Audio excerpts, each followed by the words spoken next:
Welcome back, guys. Unfortunately, the boat had already been put back in the water this morning before we got here. We got here nice and early because we got told it would be out at 8. I think it got taken out yesterday. They weren't fully aware that we were coming down, so that was a bit of a shame. Would like to have taken a couple of videos of it, and Bex would have liked to have a little nosy to see what we're getting. The guys here at Fox Marina in March were so helpful and great. Like, we can't recommend these guys enough. What a great bunch of guys. A few of the chaps there gave us loads of the boat's history from when it had been there in the past before we were the owners. And Alan, one of the main guys, told us we really needed to put some more grease in our greases here. And he actually showed us how to do one, and then Becca took charge of the other two. The one closest to us should be turned every 2 hours when cruising, and the other two sort of once every 2 months, I think. We need to get some diesel too, though it seems quite expensive at the moment, guys. Yeah, being so new to this lifestyle, I try and pick up little tips and information from anyone that knows a bit more about boats than me. So getting ready for takeoff, here we go. Leaving Fox's Marina. Give her a push. Then we've got to try and turn round. Run through to the back. So she's got it under control.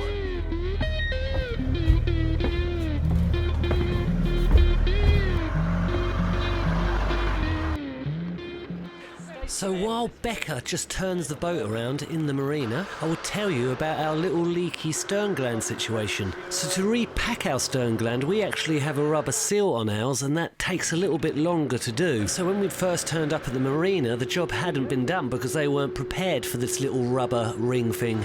Yes, we're getting very technical here. It's a rubber ring thing. Thankfully, Alan at the marina managed to squeeze us in, and in a few hours' time, we were heading off. So yeah, huge shout out to Alan and Fox Marina. That's in March, and it's on the middle levels of the ooze, I think.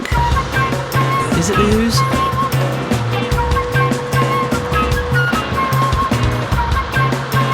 Just coming out of March from having our survey and blacking done. All that's sorted now, all the little bits of plating, the blacking finally done. It's a good feeling to finally have the blacking done.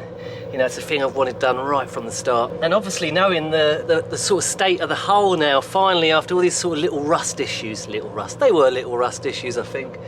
Especially now how the survey went, it's actually a really good hull, really. It had a couple of little bits and bobs that deemed unfit for the waters.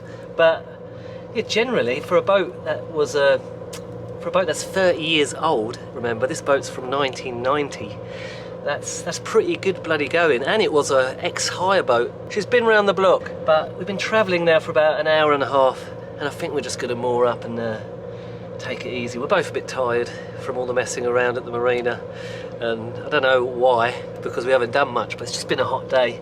So we're going to speed the journey up a little bit. We can't vlog every single day back to the marina, can we? I mean, that's just cheating, isn't it, I think? So we're going to try and do it a little bit quicker, like in these next few episodes.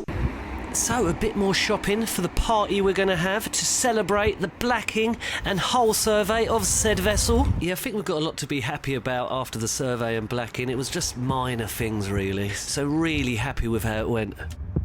And we're in lovely Outwell here. And you've got your own special little mooring area, which is sort of hidden away from the public here. And I'm on a mission to create a fridge, because it's bloody hot and we haven't got one. Yeah, won't fit.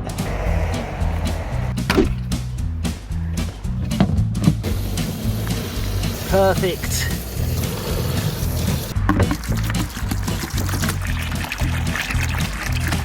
We will not be defeated. Who needs Bear Grylls when you've got Chrissy Crobot, eh? Bloody heavy. I'm going to show you exactly the right way to make a fridge with just a bucket and cold water. There you go, just a bucket and cold water. Your makeshift fridge. Looks like we're going to have a party, doesn't it? Every day is a party on a narrowboat. Fact. It's not really. Just sounded good. There we go, our own little pontoon. You can get about 3 narrowboats on here. Dumplings. First attempt. I think I've made far more than is reasonable for 2 people, but I got my recipe amounts a bit wrong, so I hope you're hungry. I've been eating dumplings for days. What's in the middle? So Dumpling queen. it's like a pork mixture of like ginger and soy and spring onions, garlic. Well, how do you cook them? What, just boil them or do you fry them? I'm going to boil them up first and then I'll just fry them so they're all nice and like crispy. Wow, is this just to go as this? That's to go in the rice.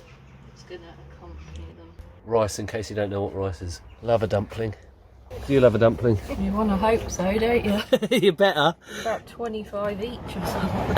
Every subscription on the YouTube channel receives a free dumpling. What's that thing where people get the money? Patron. Every patron donation receives a free dumpling. We haven't actually ever done the patron thing. It might come to it in a few years when we've run out of money, but at the moment, yeah, we're not going down that route. I'll tell you what, this might be like, you know, in the future when we do need money and all the savings are gone, we're going to have to build a dumpling vessel. What is it? Because there's that the cafe boat, isn't there? Those guys that do the Narrowboat cafe boat. I'll try not to watch too many of the Narrowboat vlogs anymore because I'll get influenced and I'll start copying, and I always think you want to make it your own, don't you? So yeah, you've got the cafe Narrowboat. Is it cafe Narrowboat? What's it called, the channel? Holly the cafe boat, wasn't it? Holly the cafe boat or something. Great job, guys, but you're up against the dumpling vessel. Okay, so watch out. Oh, we've got some narrowboaters coming. Viewers from the vlog turning up to the... See if they want a dumpling. Yeah. First batch. Your egg fried rice. Courtesy of Mrs. Crobot. Reviewing her own dumpling. Not bad.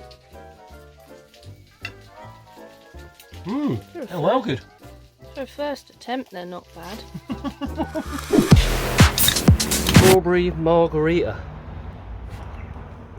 Oh, quite tasty. Tastes like strawberry Margarita.